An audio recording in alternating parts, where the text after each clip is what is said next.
Good morning बच्चों। देखिए, हमारा इसमें फर्स्ट वाला जो चैप्टर था वो कंप्लीट हो चुका है। ठीक है, कल मैंने इसके अभ्यास प्रश्न भी आपको करा दिए थे। अब इसमें क्या रह गया है? लघु उत्तरात्मक प्रश्न। इसमें प्रश्न उत्तर रह गए हैं तो बाद में करा। प्रश्न उत्तर कराते हैं बाद में। आज जो पढ़ेंगे, आज सेकंड चैप्टर पढ़ लेते हैं। ठीक है, कौन सा सेकंड चैप्टर पढ़ेंगे? वर्ण विचार।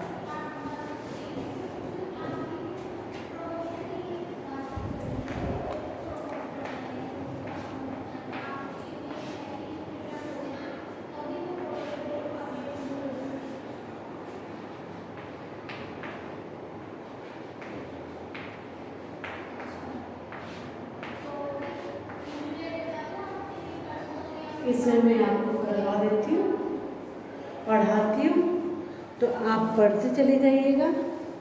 ठीक है,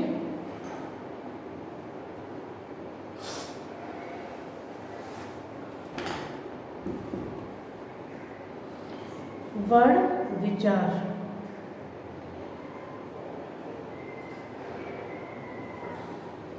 ध्वनि शब्दों की आधारशिला है। इसके बिना शब्द की कल्पना नहीं की जा सकती। जो ध्वनि होती है, जो हमारी आवाज़ होती है, वो क्या है? शब्दों की आधारशिला है। इसके बिना शब्द की कल्पना भी नहीं की जा सकती। मुख से निकली हुई सबसे छोटी आवाज़ जिसके खंड नहीं हो सकते ध्वनि है। ध्वनि वाक् इंद्रियां द्वारा व्यक्त होती है।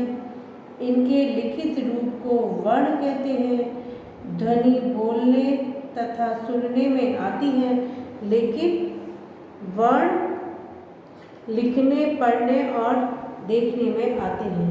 इसीलिए लघुत्तम वाक् ध्वनि को वर्ण कहते हैं। इसको लघुत्तम वाक् ध्वनि को वर्ण कहते हैं। वर्ण, एक मिनट, यहाँ हम पेंसिल से टिक लगा लेते हैं कि लघुत्तम वाक् ध्वनि को वर्ण कहते हैं। ठीक है, आप भी अपनी पेंसिल लेके बैठा कीजिए। 8th क्लास स्टूडेंट हो, थोड़ा सा पढ़ने का तरीका चेंज करो अपना। वर्ण से शब्द तथा शब्दों से वाक्य की रचना होती है। सार्थक वाक्यों द्वारा विचार विभक्ति होती है। भाषा विचार विभक्ति का साधन है। हिंदी में निम्न प्रकार 48 वर्ण हैं। वर्णों के समूह को वर्णमाला कहते हैं। अब इसमें क्या है? पेंसिल से अंडरलाइन कर लो। वर्णों के समूह को वर्णमाला कहते हैं, क्योंकि ये आपके आगे प्रश्न उत्तर ढूंढने में सहायता करेगी। ओके, तो आसानी रहेगी ढूंढने में, आप ढूंढ लोगे आराम से। स्वर अ इ ई उ ऊ ऋ सी ए ऐ ओ औ कितने होते हैं? 11 होते हैं। ठीक है, व्यंजन क वर्ग क ख ग घ 5 होते हैं। च वर्ग च छ ज झ 5 होते हैं। ट वर्ग ट ठ ड ढ 5 होते हैं। त वर्ग त थ द ध न 5 होते हैं। प वर्ग प फ ब भ म 5 होते हैं। अंतःस्थ य र ल व 4 होते हैं। और ऊष्म श श श ह ये भी 4 होते हैं, मिला के 8 हो जाते हैं। अयोग व अनुस्वार विसर्ग, ये सब चीज़ देखिए आपकी क्या है? दोबारा रिपीट हो रही है। आप लोगों ने ये 5th क्लास से पढ़ना शुरू किया है। 5th और 6th से 6th 7th 8th तो प्रॉपर एक ही चीज़ व्याकरण में रिपीट होती है। वही 6 के, वही 4, वही 4th फिफ्थ के, वही सिक्स के, वही सेवन्थ के, सब एक ही चीज़ रिपीट होती है, उसी को पढ़ते चले जाते हैं। क्या भाषा, लिंग, वचन, वर्ण और व्यंजन, स्वर, जो आप लोगों ने केजी नर्सरी प्रेप में पढ़े होंगे वापस सब आपके रिपीट हो रहे हैं। ठीक है, तो ये हो गया हमारा उच्चारण काल के आधार पर। अब स्वरों में आ जाइए। उच्चारण काल के आधार पर हर्ष स्वर, मूल स्वर अ ई उ ऋषि, दीर्घ स्वर आ ई उ ए औ औ, ये हो गए। मूल स्वर के संयोग से दीर्घ स्वर बनते हैं, अ प्लस अ, तो बन जाएगा आ, बड़ा आ। ठीक है, और ई प्लस ई से क्या बनेगा, बड़ी ई। उ प्लस उ से बनेगा बड़ा उ। अ प्लस ई से बनेगा ए, और अ प्लस ए से बनेगा ए। अ प्लस ओ, तो ओ से ओकली वाला, और अ प्लस ओ से बनेगा औ, औरत। अब इसमें लुप्त उच्चारण में दीर्घ स्वर से अधिक समय का उपयोग ओइम है। दीर्घ स्वर को थोड़ा लंबा कर बोलने से लुप्त स्वर का उच्चारण होता है। नासिका के आधार पर अनुनासिक नाक प्लस मुंह से उच्चारित चंद्र बिंदु का प्रयोग, जैसे कि आँख, ईंट, ऊंचा और ये हो गए अनुनासिक, जो नासिका के आधार पर है। अब देखिए निरअनुनासिक क्या है, सामान्य रूप से सभी स्वर मुख से उच्चारित इधर उधर। उच्चारण स्थान के आधार पर कंठ अ आ, तालु इ ई, मूर्धा ऋषि, ओष्ठ उ ऊ, और जो कंठ ओष्ठ होते हैं ये गला और होठ से बोले जाते हैं ओ औ, इस तरीके से। कंठ और तालु से ए ऐ, र तथा र का प्रयोग हिंदी में नहीं हो रहा है। ऋषि की मात्रा का प्रयोग र में नहीं हो सकता। रे केवल संस्कृत में, संस्कृत के तत्सम शब्दों में ऋषि का प्रयोग मिलता है। ठीक है, फिर है इसमें जीव के भाग के ऊपर स्वर भेद। जीव के जो भाग होता है उसके ऊपर और ऐसे शब्द जो बनते हैं वो, तो इसे मैं देखो आपको बना के बताती हूँ।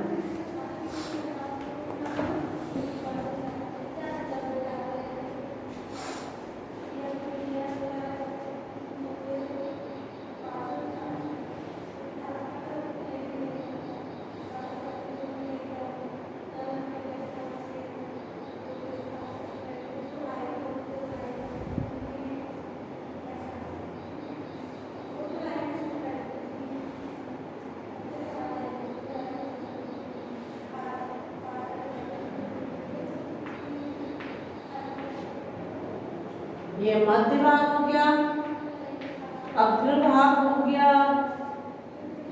पश्चिम भाग हो गया, फिर ये ऊपर वाला, फिर ये हो गया समृद्ध। फिर इसमें ही देखिए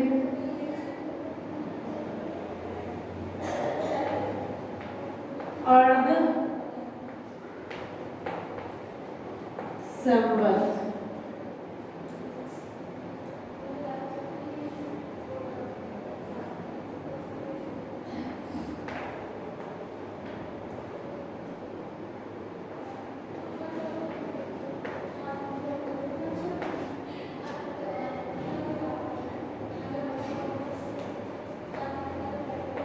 ये हो गया विव्रत। तो ये हमारा क्या है, मध्यभाग है।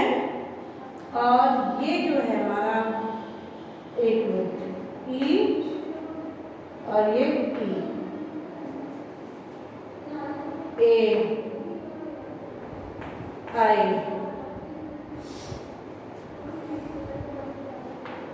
ऊ ऊ, ये ओ औ। ठीक है, ये हो गए हमारे। तो समृद्ध भाग क्या होता है, जीभ का भाग काफी ऊपर उठता है, जैसे कि ऊ ऊ ई। अर्धसंबद्ध यानी कि ये जीभ का भाग समृद्ध के नीचे, ओ ए। अर्धविवृत जीभ का भाग विवृत से अधिक उठता है, ओ अ ए।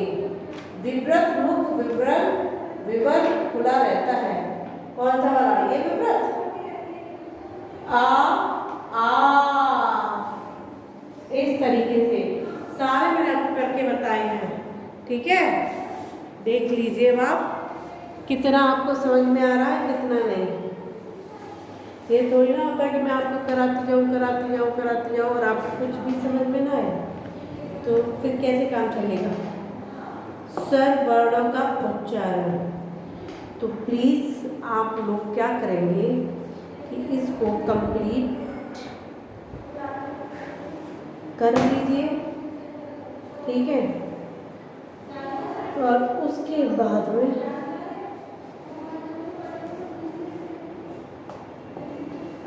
हम पढ़ेंगे इसके आगे कल। ठीक है, ये स्वर वर्णों का उच्चारण पढ़ेंगे हम कल। कल मीन्स नेक्स्ट क्लास में। ठीक है, तो नेक्स्ट क्लास हमारी आएगी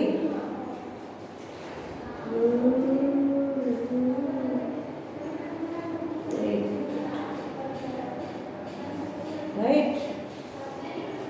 ठीक है, चलिए, okay, bye bye, take care.